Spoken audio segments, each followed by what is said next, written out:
नमस्कार मित्रांनो, श्री स्वामी समर्थ. आपल्या हिंदू धर्मामध्ये वर्षभर अनेक व्रतवैकल्य येत असतात. भक्तगण त्यांच्या विविध इच्छांच्या पूर्तीसाठी, मनोवांछित फलप्राप्तीसाठी विविध व्रत आणि उपवास करीत असतात.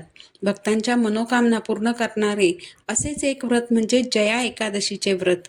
जया एकादशीचे व्रत पूर्ण विधीपूर्वक पाळल्यास भगवान विष्णूंचा आशीर्वाद सदैव तुमच्या पाठीशी राहतो आणि पिशाच योनीतून आपल्याला मुक्ती मिळते.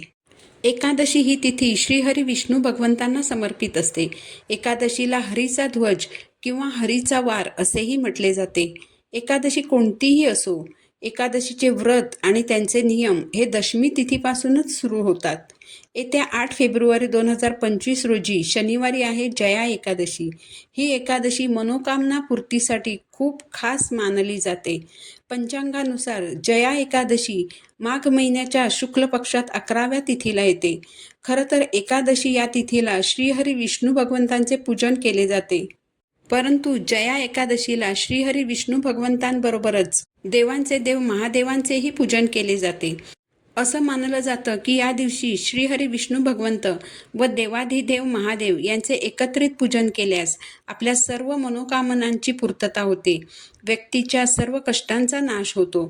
चला तर मग जाणून घेऊया जया एकादशीची नेमकी तिथी, शुभमुहूर्त आणि पारण वेळ. पंचांगानुसार माघ महिन्याच्या शुक्ल पक्षातील एकादशी तिथी शुक्रवार दिनांक 7 फेब्रुवारी 2025 रोजी रात्री 9:26 सुरू होईल आणि दुसऱ्या दिवशी शनिवारी दिनांक 8 फेब्रुवारी रोजी रात्री 8:15 संपेल. अशा तऱ्हेने उदय तिथीनुसार दिनांक 8 फेब्रुवारी 2025 रोजी जया एकादशी साजरी केली जाणार आहे.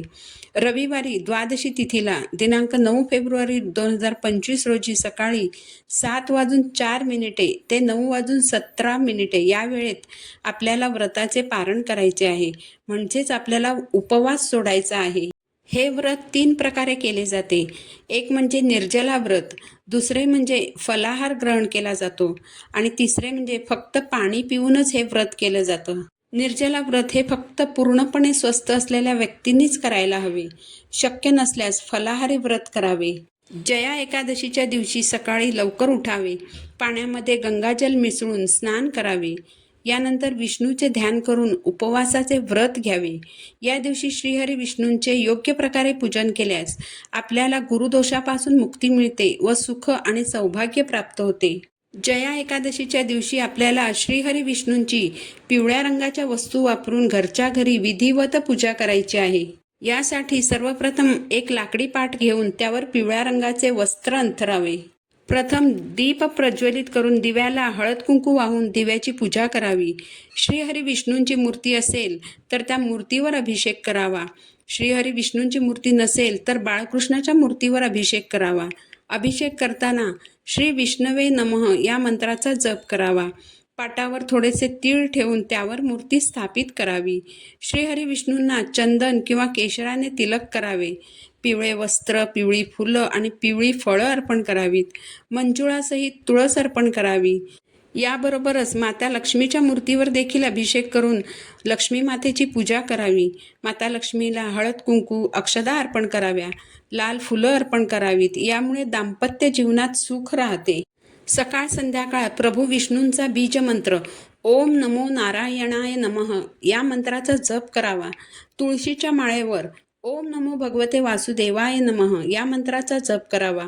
विष्णू सहस्रनामाचे पठण करावे. रात्री जागरण करावे. द्वादशीला ब्राह्मण भोजन करून त्यांना जानवे आणि सुपारी देऊन विदा करावे. एकादशीचे हे व्रत सर्वोत्तम मानले गेले आहे. चंद्रस्थितीमुळे व्यक्तीची मानसिक आणि शारीरिक स्थिती वाईट आणि चांगली होत असते. अशात एकादशी व्रत केल्याने चंद्राचा वाईट प्रभाव कमी होतो. तसेच इतर ग्रहांचा वाईट परिणाम देखील कमी होण्यास मदत मिळते. कारण एकादशी व्रताचा सरळ प्रभाव हा शरीर आणि मनावर पडत असतो. परंतु एकादशी व्रताचा लाभ आपल्याला तेव्हाच शक्य असतो जेव्हा त्याचे नियम पाळले जातात. तर एकादशीला कोणत्या नियमांचे पालन करावे? तर दशमीपासूनच तामसिक आहार सेवन करणे टाळावे. वाईट व्यवहार आणि विचार करणे टाळावे. मद्य, मांस यांचे सेवन करू नये. खोटं बोलू नये. कुणाचाही अपमान करू नये. तुळशीला पाणी घालू नये. महिलांनी केस धुवू नयेत. एकादशी व्रत करणाऱ्या व्यक्तींनी व्रताची कथा जरी वाचली किंवा ऐकली तरी व्यक्तीला व्रताच्या सहस्रपट पुण्याची प्राप्ती होते. तर आता आपण जया एकादशीच्या व्रताची कथा काय आहे हे आता जाणून घेऊया. पौराणिक कथेनुसार भगवान श्रीकृष्णांनी या व्रताबद्दल युधिष्ठिरांना सांगितले होते. या कथेनुसार प्राचीन काळी स्वर्गात इंद्रदेवांचे राज्य होते. सर्व देवगण स्वर्गात सुखाने आणि आनंदाने राहत होते. एकदा स्वर्गात नंदनवन उत्सव सुरू असताना त्यात इंद्रदेव सर्व देवी देवतांसह सहभागी झाले होते. त्या उत्सवामध्ये गंधर्व गात असताना आणि गंधर्व कन्या नाचत असताना पुष्पावती नावाची अप्सरा माल्यवान नावाच्या गंधर्वाकडे मोहित झाली. ती सभामंडपाची मर्यादा विसरून भान हरपून माल्यवान तिच्याकडे आकर्षित व्हावा अशा प्रकारचं मोहक नृत्य करू लागली. तिच्या नृत्याने माल्यवानचं भान हरपलं आणि तो सूर ताल विसरून गाऊ लागला.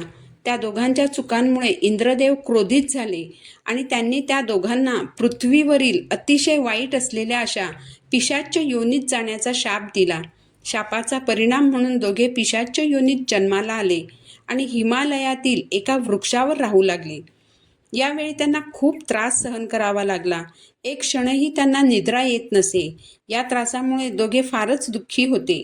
एकदा त्यांनी केवळ फलाहार केला आणि त्या रात्री त्या दोघांचा थंडीमुळे गारठून मृत्यू झाला. त्या दिवशी जया एकादशी होती. दोघांनाही जया एकादशीचा नकळत उपवास घडला आणि दुसऱ्या दिवशी त्यांना पिशाच्य योनीतून मुक्ती मिळाली. पिशाच्य योनीतून मुक्ती मिळाल्याने ते दोघे अधिकच सुंदर दिसू लागले आणि पुन्हा त्यांना स्वर्गात स्थान प्राप्त झाले.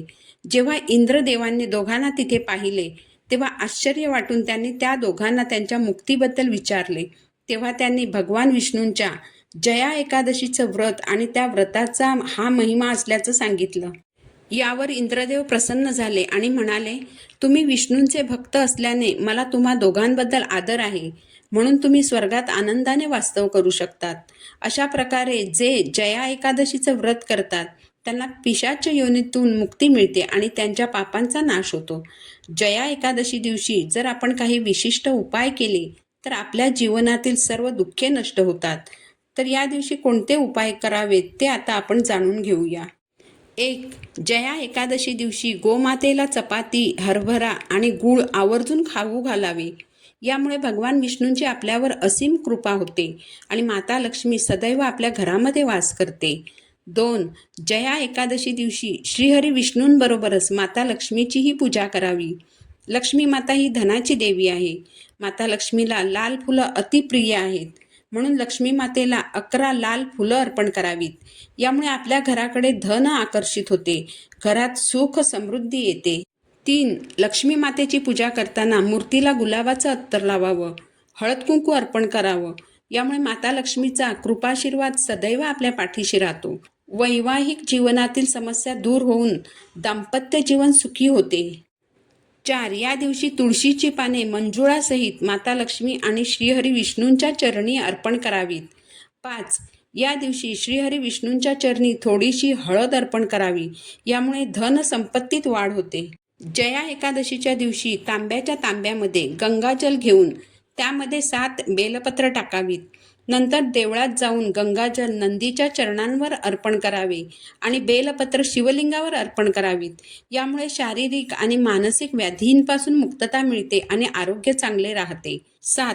तुमच्यावर जर कोणतेही संकट आले असेल किंवा अडचण किंवा समस्या असेल तर जया एकादशीच्या दिवशी भगवान विष्णूंना 7 किंवा 11 झेंडूची फुले मनोभावे अर्पण करावीत आणि तुमच्यावरील संकट दूर होण्यासाठी प्रार्थना करावी. 8. माता लक्ष्मीला 1 रुपयाचे नाणे आणि 1 तुळशीचे पान अर्पण करावे. दुसऱ्या दिवशी नाणे आणि तुळशीचे पान लाल कापडामध्ये गुंडाळून पर्समध्ये ठेवावे. यामुळे तुम्ही केलेल्या कष्टाचं योग्य ते फळ तुम्हाला प्राप्त होईल. 9. एखादं महत्त्वाचं काम जर अडकून पडलं असेल तर 108 बेलपत्राची माळ तयार करावी आणि शिवलिंगावर अर्पण करावी आणि कार्य पूर्णत्वास नेण्यासाठी भगवान शिवशंकरांना प्रार्थना करावी. 10.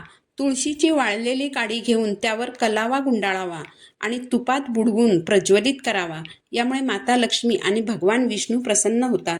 धार्मिक मान्यतेनुसार जया एकादशीचे व्रत केल्याने आरोग्याचे वरदान मिळते आणि जीवनातील सर्व पाप आणि त्रासांपासून मुक्ती मिळते. शारीरिक आणि मानसिक व्याधींतून मुक्तता मिळते व मन शांत राहते. एकादशी ही विष्णूंची प्रिय तिथी आहे.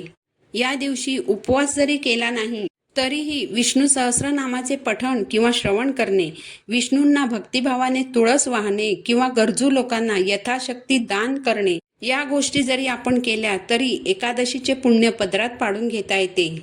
ही माहिती जर तुम्हाला आवडली असेल तर व्हिडिओला लाईक करा, चॅनलला सबस्क्राईब करा. पुन्हा भेटू नवीन व्हिडिओसोबत. श्री स्वामी समर्थ.